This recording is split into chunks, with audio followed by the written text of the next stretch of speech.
Hello everyone, myself Mrs. Vinda. Welcome to online class.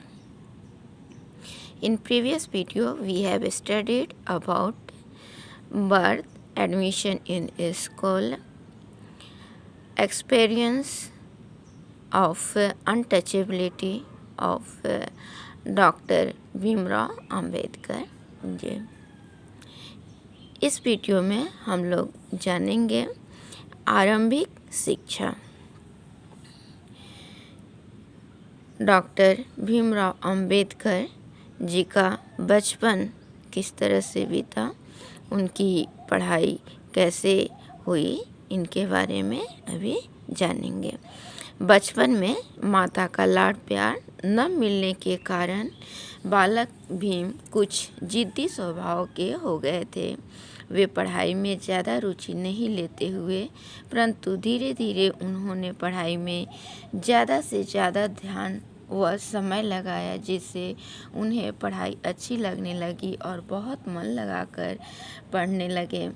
School की कुछ पुस्तकों के अलावा भीमराव को दूसरी पुस्तकें पढ़ने का भी बहुत शौक था। उनके इसी शौक ने ही उन्हें भावी जीवन में एक महान विद्वान बनाया। रामजी राव को पेंशन के कुल 50 रुपये मिलते थे। उनकी आर्थिक स्थिति बहुत अच्छी नहीं थी, किंतु फिर भी वह भीमराव को पुस्तकें खरीद कर देते थे और चेहरे पर कोई सिकन भी नहीं लाते, ताकि बालक मन पर पिता की परेशानियों का भार न पड़े। आर्थिक दुर्बलता के कारण वह कई बार अपने गहने बेच देते, सामान गिरवी रख देते और ब्याज पर भी रुपए उधार लेते, परंतु भीमराव को पुस्तकें अवश्य खरीद कर देते। कई बार सूबेदार रामजी को अपनी बेटियों से भी कर्ज लेना पड़ा और उनके जेवर तक भी बेचने पड़े। भीमराव की प्रारंभिक शिक्षा अभाव व निर्धनता में हुई। सूबेदार परिवार सहित परेल बम्बई की मजदूर बस्ती की एक पुरानी चाल घर में रहते थे। उनके पास एक ही कमरा था। इसी एक कमरे में घर का सारा सामान आदि रखा होता था। वही कमरा रसोई घर के रूप में भी प्रयोग किया जाता था और गुसलखाने के रूप में भी। भीमराव इसी कमरे में सोते और पढ़ते थे। प्रायः इस कमरे में सांस घुटता रहता था। रामजी राव भीमराव की पढ़ाई लिखाई का बहुत ध्यान रखते थे। असल में उन्होंने भीमराव को एक महान विद्वान बनाने की ठान रखी थी। इस मिशन की पूर्ति के लिए वे हर एक मुश्किल सहन करते और प्रत्येक त्याग किया। सूबेदार जी भीमराव को रात्रि में शीघ्र ही सुला देते थे और स्वयं रात के 2 बजे तक जगते। 2 बजे वे भीमराव को जगा देते और खुद सो जाते।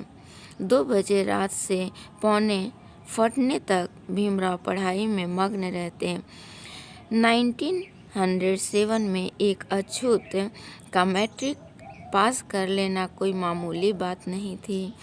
बम्बई के अछूतों ने भीमराव का उत्साह बढ़ाने के लिए उनके सम्मान में एक सभा का आयोजन किया। इस सभा में एक हाई स्कूल के मुख्य अध्यापक मास्टर कृष्णजी अर्जुन केलुस्कर भी पधारे, जो एक प्रसिद्ध समाज सेवक भी थे। इन्होंने भीमराव को भगवान बुद्ध की जीवनी भेंट की थी। इस अवसर पर सूबेदार जी ने घोषणा की, भले ही मेरी आर्थिक स्थिति ठीक नहीं है, फिर भी मैं भीमराव को उस शिक्षा दिलवाने का दृढ़ संकल्प लेता हूँ। विवाह के समय भीमराव 17 इयर्स के और उनकी पत्नी रमाबाई 9 वर्ष की थी। रमाबाई के पिता दापोली में कुली का काम करते थे। विवाह का स्थान बहुत अद्भुत था। विवाह की सभी रस्में बम्बई की भयखला मछली मार्केट में ही पूरी की गई। रात को दुकानें बंद होने के बाद बाराती इसी मंडी में पहुंच गए। लड़की के माता पिता एक कोने में और बाराती दूसरे कोने में अपना अपना काम करते रहे। इस मार्केट में एक गंदा नाला बहता था। इस गंदे नाले के ऊपर बने हुए एक थड़े पक्का फर्श पर शादी की रस्म पूरी की गई। दुकानें खुलने से पूर्व ही शादी समाप्त कर ली गई। उच्च शिक्षा। भीमराव बम्बई के एल्फिंस्टन कॉलेज में दाखिल हो गए। एक अछूत का कॉलेज में दाखिल होना उस समय एक अनोखी बात थी। सूबेदार रामजी की आर्थिक स्थिति बहुत खराब हो चुकी थी। उनमें भीमराव को उच्च शिक्षा दिलाने की हैसियत नहीं थी। ऐसा लगता था कि अब सूर्य को चमकने का अवसर नहीं मिलेगा। ऐसे में मास्टर कृष्ण जी अर्जुन केलुस्कर एक सच्चे सहायक के तौर पर सामने आए। उनकी बड़ौदा सियासत के महाराजा सयाजीराव गायकवाड़ से अच्छी जान पहचान थी। महाराजा बड़ौदा ने पश्चिमी एवं योग्य छात्रों की आर्थिक सहायता की घोषणा कर रखी थी। मास्टर केलुस्कर जी भीमराव को महाराजा सयाजीराव गायकवाड़ के पास ले गए। महाराज ने भीमराव से कुछ प्रश्न पूछे जिनका उन्होंने उचित उत्तर दिया। अतः महाराजा गायकवाड़ ने भीमराव की उच्च शिक्षा के लिए 25 रुपये मासिक छात्रवृत्ति स्वीकृत कर दी। छुआछूत के अभिशाप ने कॉलेज में भी उनका पीछा न छोड़ा। कॉलेज के होटल का मालिक एक ब्राह्मण था, इसीलिए भीमराव को होटल में चाय तो क्या पानी भी नहीं दिया जाता था। परंतु अपनी दृढ़ इच्छा शक्ति के बल पर भीमराव हिंदू धर्म की रूढ़िवादिता की ओर से किए गए अपमान और निरुत्साहन का मुकाबला करते हुए विद्या की पर्वत घाटियाँ लांघते गए। 1912 में उन्होंने फारसी और अंग्रेजी विषयों के साथ बम्बई यूनिवर्सिटी से बीए की परीक्षा पास की। वे ग्रेजुएट बनने वाले पहले महार थे। पिता की मृत्यु। सूबेदार रामजी राव बूढ़े हो गए थे और बीमार रहते थे। घर की आर्थिक स्थिति बहुत खराब थी, पर सूबेदार रामजी राव से अभी और भी आगे पढ़ाई जारी रखवाने पर तुले थे। वह भीमराव की पढ़ाई के लिए किसी भी तरह धन जुटाने का दृढ़ निश्चय किए हुए थे, पर भीमराव अपने बूढ़े और बीमार पिता पर और अधिक भार नहीं डालना चाहते थे। 1913 में भीमराव पिता की इच्छा के विरुद्ध बड़ौदा स्टेट फोर्स में लेफ्टिनेंट भर्ती हो गए। अभी भीमराव अंबेडकर को भर्ती हुए लगभग 15 दिन ही बीते थे कि उन्होंने बम्बई से सूबेदार रामजी के सख्त बीमार होने का तार आ पहुंचा। अतः उन्हें नौकरी छोड़कर बड़ौदा से तुरंत बम्बई आना पड़ा। अंबेडकर घर पहुंचे तो सूबेदार जी की हालत बहुत चिंताजनक हो चुकी थी। बीमारी काबू के बाहर हो चुकी थी। अंबेडकर नम आंखों से अपने उस पिता की ओर देखते रहे जिन्हें उन्हें पढ़ाने के लिए सारा जीवन कर्जा लेकर और न जाने क्या क्या दुख सहन किए थे। 2 फरवरी 1913 को सूबेदार रामजी राव अपने विशेष प्रयत्नों द्वारा भीमराव अंबेडकर नामक उदीयमान सूरज भारत को सौंपकर सदा के लिए सो गए, जो आगे चलकर लताड़े हुए वह बेसहारा लोगों का सहारा, करोड़ों गुलामों का मसीहा और मुक्तिदाता सिद्ध हुआ। उच्च शिक्षा के लिए विदेश गमन। पिता का साया सिर से उड़ जाने के बाद अब भीमराव को अपनी उन्नति खुद ही करनी थी। परिवार के भरण पोषण का दायित्व भी भीमराव के कंधों पर आन पड़ा था। इधर उस शिक्षा की दोनों सिर पर सवार थी। बड़ी विकट परिस्थिति थी, पर जहाँ चाह वहाँ राह है। जीवन में उन्नति करने का एक अन्य स्वर्णिम अवसर आया। बड़ौदा सियासत के महाराज ने कुछ मेधावी छात्रों को उच्च शिक्षा प्रदान करने के लिए विदेश अमेरिका भेजने का विचार आया। भीमराव ने इसके लिए आवेदन किया। महाराजा बड़ौदा ने 4 लड़कों का चयन किया, जिनमें से एक भीमराव अंबेडकर थे। अमेरिका में शिक्षा प्राप्त करने के बदले में उन्हें एक प्रतिज्ञा पत्र पर हस्ताक्षर करने पड़े, जिसमें यह वचन था कि शिक्षा प्राप्ति के बाद अंबेडकर 10 वर्षों तक बड़ौदा रियासत की सेवा करेंगे। जुलाई 1913 के तीसरे सप्ताह में अंबेडकर न्यूयॉर्क अमेरिका पहुंचकर कोलंबिया यूनिवर्सिटी में दाखिला लिया। उस समय एक अछूत के लिए विदेश जाकर शिक्षा पाना कल्पना से परे की बात थी। एक अछूत महार युवक संसार के सबसे धनी देश में शिक्षा ग्रहण करने जा पहुंचा। अंबेडकर भारत के संकीर्ण, ईर्ष्यालु और घृणित माहौल में से गए थे। भारत में स्कूल, कॉलेज और समाज के प्रत्येक स्थान पर हिंदुओं द्वारा उनका अपमान किया गया था, परंतु अमेरिका का वातावरण बड़ा उदार, प्रेमपूर्ण और समानता पर आधारित था।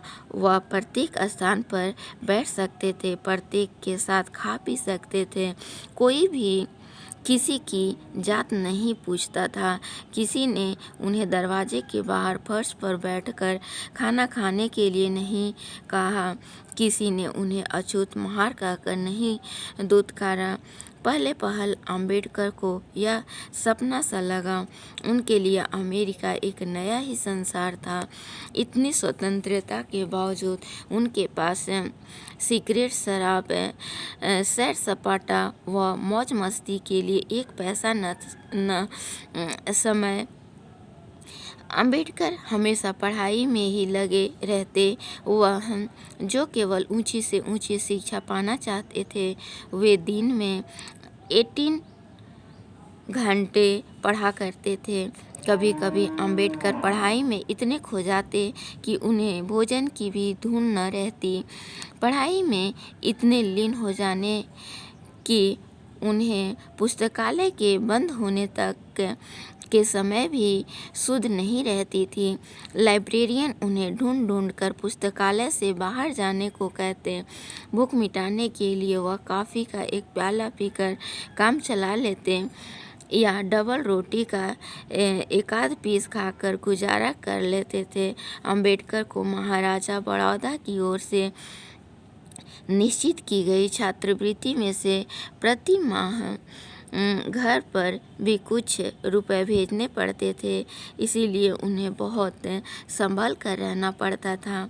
अमेरिका में उन्होंने राजनीति शास्त्र, नैतिक दर्शन, मोरल फिलॉसफी, मानव विज्ञान, एंथ्रोलॉजी, समाज विज्ञान, सोशियोलॉजी और अर्थशास्त्र, इकोनॉमिक्स आदि विषय पढ़े।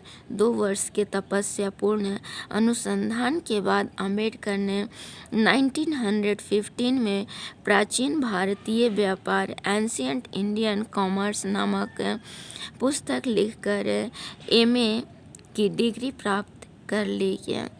शोध कार्यों में घंटों घंटों लगाकर कड़ी मेहनत करके उन्होंने एक और शोध ग्रंथ भारत का राष्ट्रीय लाभांश, नेशनल डिविडेंड ऑफ इंडिया पूरा किया।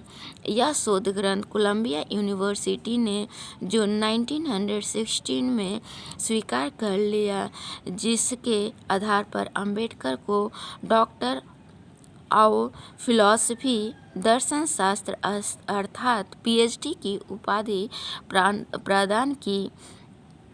इस प्रकार भीमराव अंबेडकर डॉक्टर अंबेडकर बन गए। बाद में यही शोध ग्रंथ ब्रिटिश भारत में राजकीय पूंजी का विकास नाम से प्रकाशित हुआ। इस पुस्तक में डॉक्टर अंबेडकर ने ब्रिटिश सरकार की धन लोलुप नीति, नौकरशाही व जनता के शोषण के तरीकों का कड़े शब्दों में विरोध किया। जब भी किसी स्थान पर ब्रिटिश सरकार की आलोचना की जाती, इस पुस्तक में से उदाहरण प्रस्तुत किए जाते। यह पुस्तक डॉक्टर अंबेडकर साहब ने मुझे विद्या प्राप्ति के लिए दी गई सहायता के लिए आभार प्रदर्शन के शब्दों में महाराजा बड़ौदा सयाजी राव गायकवाड़ को समर्पित की थी। इन पुस्तकों ने डॉक्टर अंबेडकर की विद्वता को दुनिया के सामने प्रमाणित कर दिया। इन पुस्तकों ने डॉक्टर अंबेडकर का नाम उज्ज्वल कर दिया। उन्हें स्थान स्थान से आमंत्रण आए। उनके सम्मान में कोलंबिया यूनिवर्सिटी के प्रोफेसरों और छात्रों ने एक शानदार चाय पार्टी दी और अंबेडकर के कठोर परिश्रम व विद्वता की भूरी भूरी प्रशंसा की।